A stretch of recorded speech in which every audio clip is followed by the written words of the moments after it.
My parents always told me that I could do anything if I set my mind to it.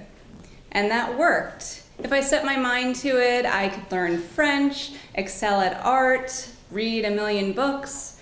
These were all, of course, intellectual pursuits, and I was always good at those. Physical pursuits, not so much. I dropped out of gymnastics, soccer, field hockey, and track. My family all called me a quitter, but I preferred quitting to doing things I hated, like sweating. So by the time I graduated high school, I was good, just setting my mind on more cerebral things. And that worked until 2006, when my sister called.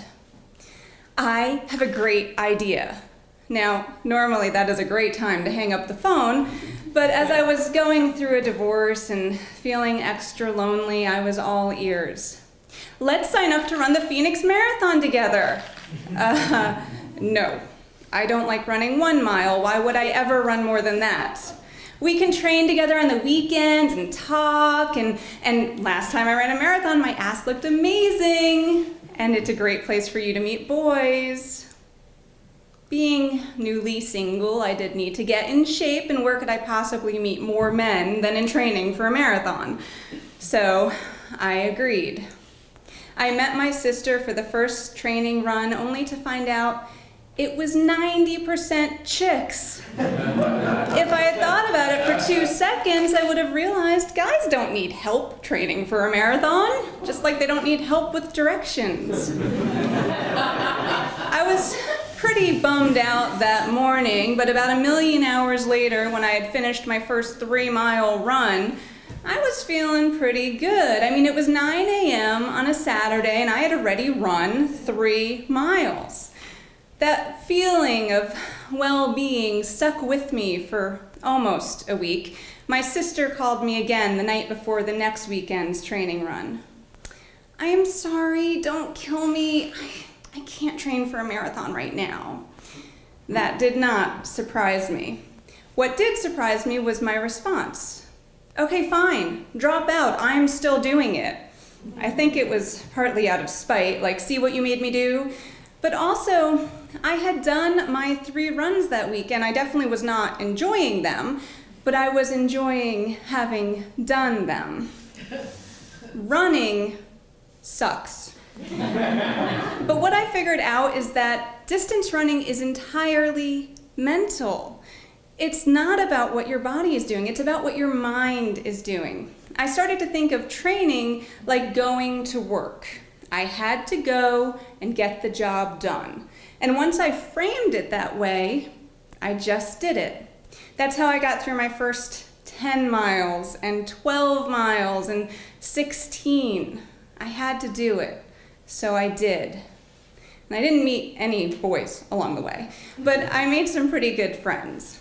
I ran most weekends with my friends Erica and Deb, and Erica was normally a very nice person, but on our 18-mile run, somewhere near the end, she changed.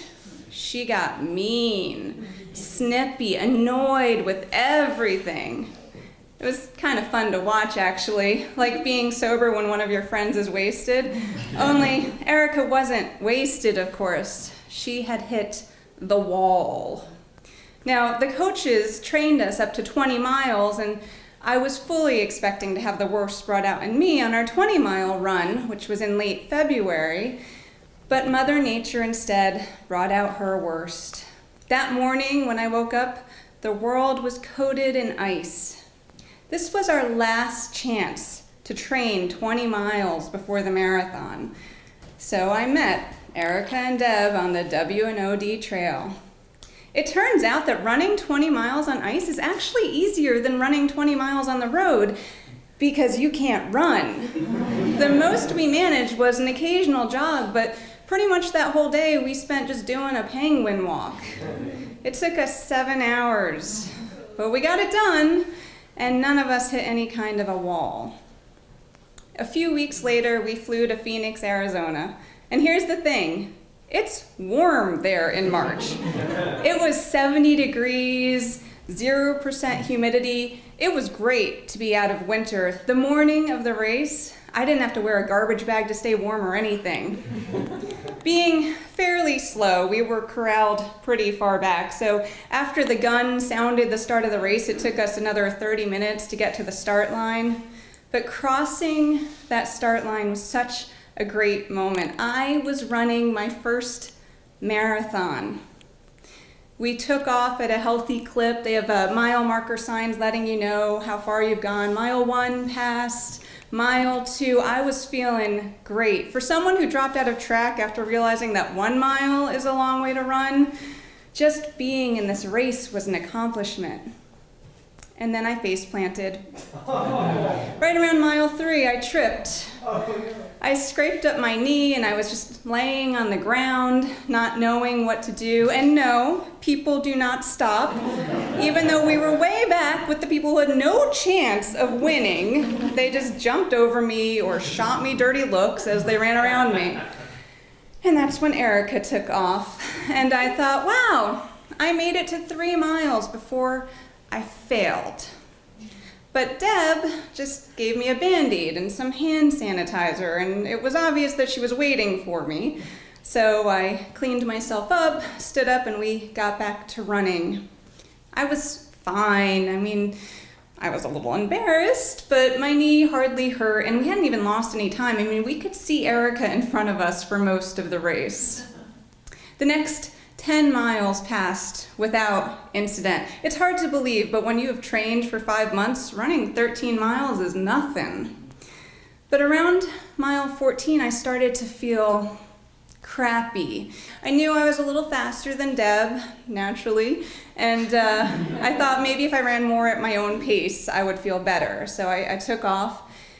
And it didn't work. I kept feeling worse and worse. I was getting crampy, I was getting dizzy and faint, and it didn't matter how much Gatorade I drank, I was so thirsty, which wasn't something I was used to from training in the cold. And then I noticed the salt deposits on my arms, and I realized we weren't in winter anymore. I was sweating out too much salt. I stopped at a first aid tent. I grabbed a few packets, washed one down, and walked it off until I felt better. And after that, I just took salt regularly and felt okay the rest of the way. I got past 18 miles, 20. I even made it to 21 miles, the farthest I had ever run. And that's when my mind betrayed me. I got angry, depressed. It felt like I was trying to move through this giant wall of jello. Now, when you're feeling good, you don't notice, or maybe you just don't care that you're being passed by moms pushing baby carriages and couples wearing parrot costumes. But when you've hit the wall, that shit gets annoying. Oh, you think it's cute to put on a costume and run a marathon? What, a marathon's like a joke to you? Yeah, I was done with that whole thing. My running slowed to a jog, and then to a walk, and then really just to an upright crawl. Every step was torture, and that pissed me off more because I wanted to stop moving, but I couldn't. My only option was to quit, and quitting meant sitting in a tent and waiting till the end of the race. And even at the pace I was going, I would be done with this stupid race well before then. So I kept moving, putting one foot in front of the other, and I just kept thinking, you know, a marathon is 26 miles because some Greek soldier ran that distance in a long forgotten war, and then he died. Yeah, thanks a lot, buddy. And to make it worse, back in 1908, the English added 0.2 miles so that it could finish in front of Windsor Castle. And I gotta tell you, when you hit that 26-mile marker, it feels an awful lot like the end of the race. But it's not. No, thanks to the crazy English, you get to keep going. But when I rounded that last corner, even though I was covered in salt, limping like a zombie, feeling like death, It seemed like there were a million people cheering, and I felt like I had to at least try to run over the finish line. It wasn't pretty, but I did it.